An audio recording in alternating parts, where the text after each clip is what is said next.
Hello and welcome to 100 Yards of Football, Sports Talk Radio. I'm your producer, Jeremiah Long, and today we are talking about the Tennessee State legend, the Chicago Bears legend, and a legend on and off the field, Mr. Richard Dent. And who else would we bring than the football encyclopedia himself, Mr. Vincent Turner, and a man who knows the insides and outs of college football and the NFL and the on and off the field experience because he lived it. The legend himself, Mr. Harper LaBelle. How's it going, guys? How you doing today, Jeremiah? I'm We're doing doing great. Hey, Jeremiah, thank you very much. We appreciate that. Richard Dent is our topic today.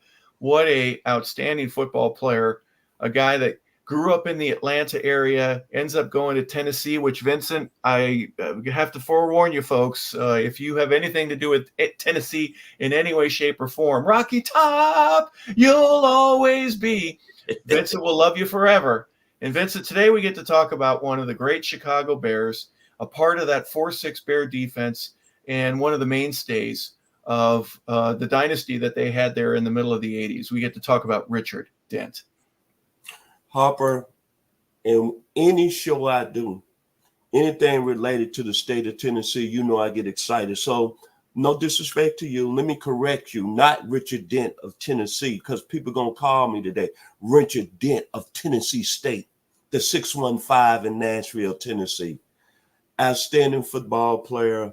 And when I think about Richard Dent, I thought about this video today, and it brought back so many great memories of me growing up following this Tennessee State program. Remember, Harper, if you don't, I've said this several times on this show. When I was 6 years old, my father used to take me and my sisters up to Nashville, Tennessee, and we used to see Tennessee State play one home game a year. And when I think about this great program, not the Tennessee Vols, the Tennessee State Tigers, I think about all those great NFL players that played at that school and set the tone. Claude Humphrey, you should know him, Harper. Tennessee State, Jimmy Marcellus, Super Bowl winner with the Kansas City Chiefs, Eldridge Dickey, Joe Gilliam, Ed Too Tall Jones. So when we talk about Richard Dent today, I put him in that category of all those great players that played at Tennessee State. You're talking about a guy that was an 8th round pick. Then Mr. Harper LaBelle will tell you later on about that. But a guy that I didn't know was a walk-on at Tennessee State. He was a walk-on. That made this even more better today. But when you talk about the history of the game, rushing the passer in the National Football League, everybody bring up Deacon Jones. Everybody bring up Reggie White. Everybody bring up Bruce Smith. But you better believe, you better bring up Richard Dent in the top 5. And I remember the first time I ever watched Richard Dent play. I only seen him play one time. It wasn't even on the college level. It was October the 30th, 1982. Tennessee State football homecoming. They played Southern University that year. And I went to that game specifically to look at other players that had NFL potential. It was a guy that graduated the same year out of high school at Fairleigh High School by Steve Moore that played offensive tackle with the New England Patriots. I knew about him. Mike Jones, who's out of Chattanooga, that eventually got drafted by the Minnesota Vikings. Then it was a guy that was a terror. Middle school legend where I'm from, South Memphis, Primus Bobo. So I was really going up there to watch them play. I didn't never heard of Richard Dent. But that night, October the 30th, 1982, he was a guy in that football game, had, I believe, 3 sacks. And I said, you know what? This gentleman right here is going to be the best player that's going to lead his school and going to the National Football League. And I made no mistake. And the one thing I looked at Richard Dent that night that separated him from everybody else on the field, he had that explosive first step. That explosive first step. It was like watching Prince sing the song 1999. He was 1999 that night. So I was not surprised when he got to the National Football League. To be honest, he was disrespected taken in the 8th round. So I'm going to throw it back to you, Harper, because you know how great a football player he was.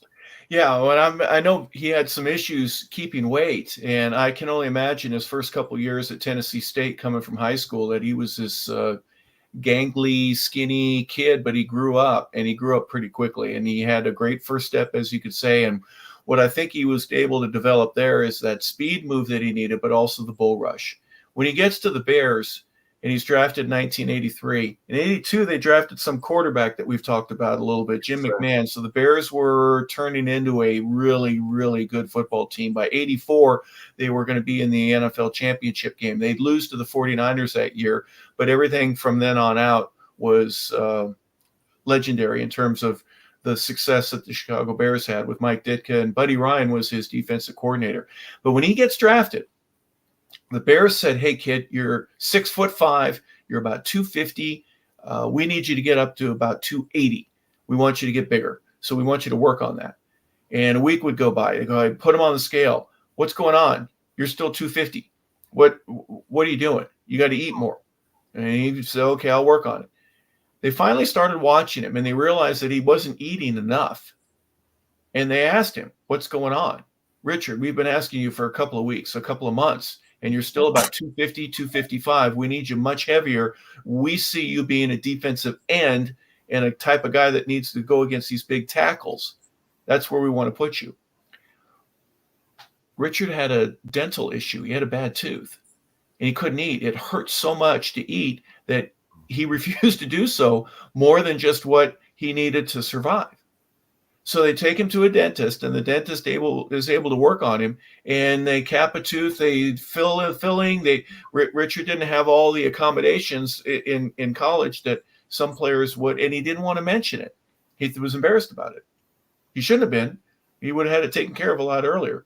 So anyways, going to the dentist ended up being one of the great things that happened for Richard Dent. Next thing you know, he's 275, he's 280, he's lightning quick. He's got a fantastic first move. He gets off the ball like Vincent was saying, like nobody else that Vincent had seen. And here he is, just a young kid in the stands. He goes, "That one guy right there for Tennessee State, he can play."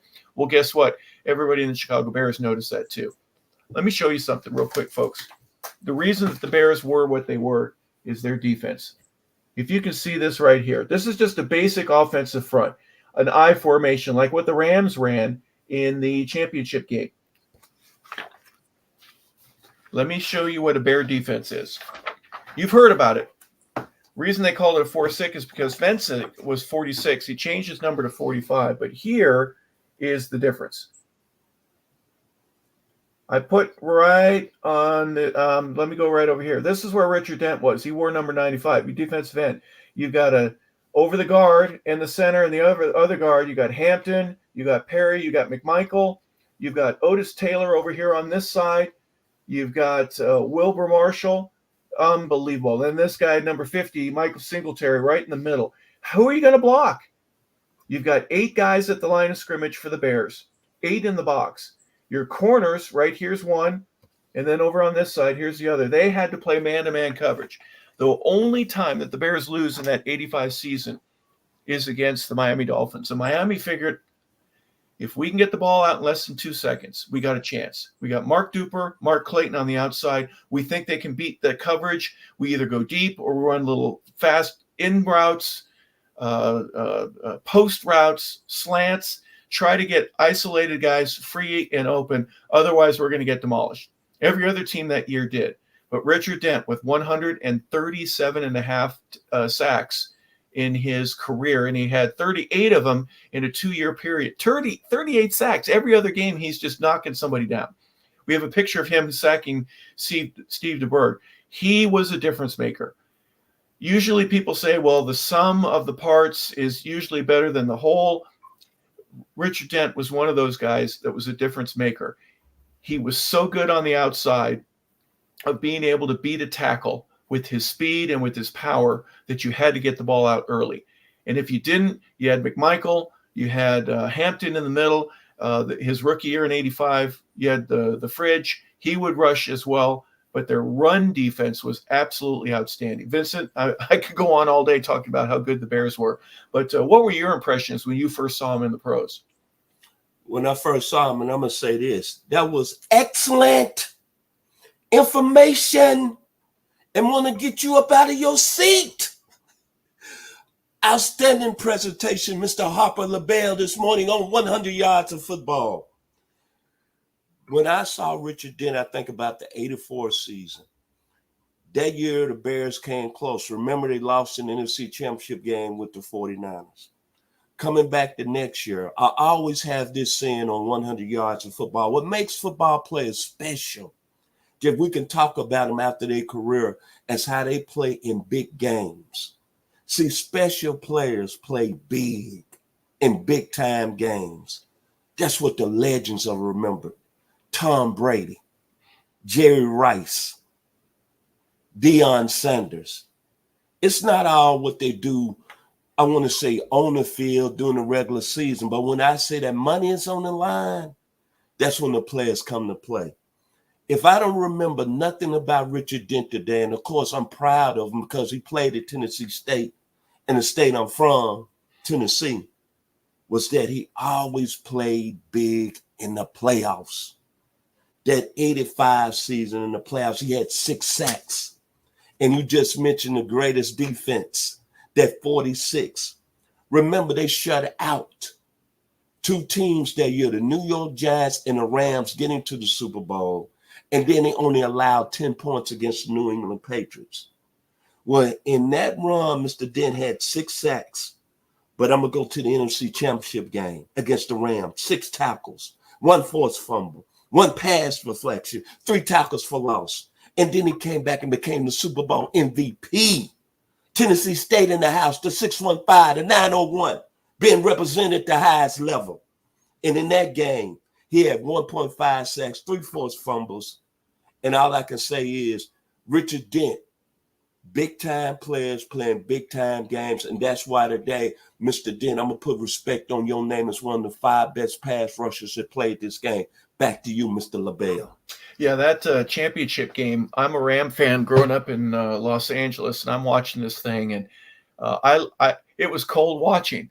It wasn't cold in Los Angeles where I was watching from, but you could see how cold it was. And the Bear fans were so confident that this team was going to take them to the Super Bowl. They ended up applauding when it started snowing. When it got even colder, they were having a great time. Remember in the library in Chicago, they put Bears helmets on the 2 lion statues that were just outside the building. They went nuts. And one of the reasons that I thought it was, I'm not going to say more amusing. I'm not saying it because it was funny, but I'm saying it was, if you just absorb the whole thing, is you have John Madden talking about how great the team was. He goes, the Bears are a good team without Jim McMahon, but they're a great team with Jim McMahon. Well, they were a very good team, and I don't know who the other quarterback would be, but they were a great team because of Richard Dent and the defense that Mike Singletary ended up leading and what Buddy Ryan did while he was there. Just amazing. You couldn't move the ball on it. You bring that extra guy in the box, and McMahon has said the way to beat that Bear defense is with play action. You're not going to run against it. You're outmanned. You got 8 guys against 7. You're going to lose every time. But if you go over the top with a play action pass to your tight end, or you run your receivers like what Miami did against them late in the season, you have a chance to beat them, but not with a guy like Richard Dent. You mentioned his statistics, defensive MVP. What a stud. Gosh, he just big, strong, fast, and Madden loved him. And that's one of the things that I thought was interesting is, yes, you talk about Singletary all the time. You can talk about Hampton and McMichael in the middle, and those are the guys that really absorb the brunt of the defensive load. You know, they're always going against a guard or a center or pulling tight end on a wham block. But Richard, all by himself over there on the end, had to contain outside runs, and he also had to do a great job of getting to the quarterback, which he did. MVP, there's a picture of him right there. And it ends up a couple of years later, he wins the 2nd Super Bowl. He's with the 49ers later on in his career, but he was destined for Canton, Ohio. But here's some of his numbers: 137 and a half sacks. He had 37 forced fumbles, 13 fumble recoveries, 8 interceptions, 8. He had 2 touchdowns, and he had a safety, and that's just part of his on-field action. Vincent, here's some stats from a guy. 8? Are you kidding me? 8 interceptions for a defensive lineman? So his ability to move, his speed, and he could run in his gigantic frame. Again, 6'5". He's about 280 when he was all up to weight, and you'd see him all padded up, but legendary in terms of beating the Giants, who were fantastic. They would win the 86 Super Bowl.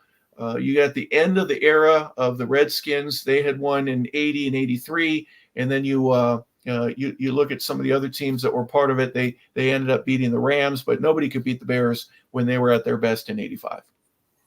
My final words today about Richard Dent. I'm going to say this, and I'm going to say it from the bottom of my heart. I still consider him one of the top 5 pass rushers in this game, and one of the greatest HBCU football players ever. We could talk about Walter Payton. We can talk about Jerry Rice. We can talk about Doug Williams. But when you talk about defense, you better put respect on Richard Dent's name. And who would have ever thought in 1996 I'd be moving to Atlanta, Georgia, and be talking about this great player that played at one of the greatest schools in the state of Tennessee, the Tennessee State Tigers. And I'd be on air today with an outstanding gentleman who played the game, who played during the era of Richard Dent and saw him up close and personal. A young man from Los Angeles, California, by way of Notre Dame High School, Colorado State in the house. Harper LaBelle, I can't say I'm happier than a chess cat this morning. Kudos to Tennessee State and Mr. Richard Dent. Back to you, Mr. Harper LaBelle. Yeah, his pro career, he played with the Bears from 83 to 93, so 11 years there. He's San Francisco 49ers in 94. He wins the Super Bowl there. He went back to the Bears in 95. It was just a different club and organization. He spent 1 year there, and he spent a year in Indianapolis and ended his career with the Philadelphia Eagles in 1997. 2-time Super Bowl champion. He was the MVP of Super Bowl 20. He was a first-team All-Pro back in 1985. 3-time second-team All-Pro. He was the NFL forced fumbles leader. He was the sack leader in 85 and ended up in the top 5, as Vincent said. He was number 3 when he retired. One of the 100 greatest Bears of all time. So Richard Dent, happy to see you wear your gold jacket. You deserved it. You also are in the Georgia Sports Hall of Fame, and you're in the Black College Football Hall of Fame. You were inducted in 2015. So Richard Dent, we salute you. We thank you for your service to the National Football League, to the Chicago Bears, not only part of the NFL, but with the Tennessee State Tigers, and what a great job you did. So on behalf of Vincent Turner and our producer, Jeremiah Long, we want to thank you for tuning in to another episode of NFL Legends. I'm Harper LaBelle. Pleased to be with you. Have a fantastic day, everybody, and thank you for watching 100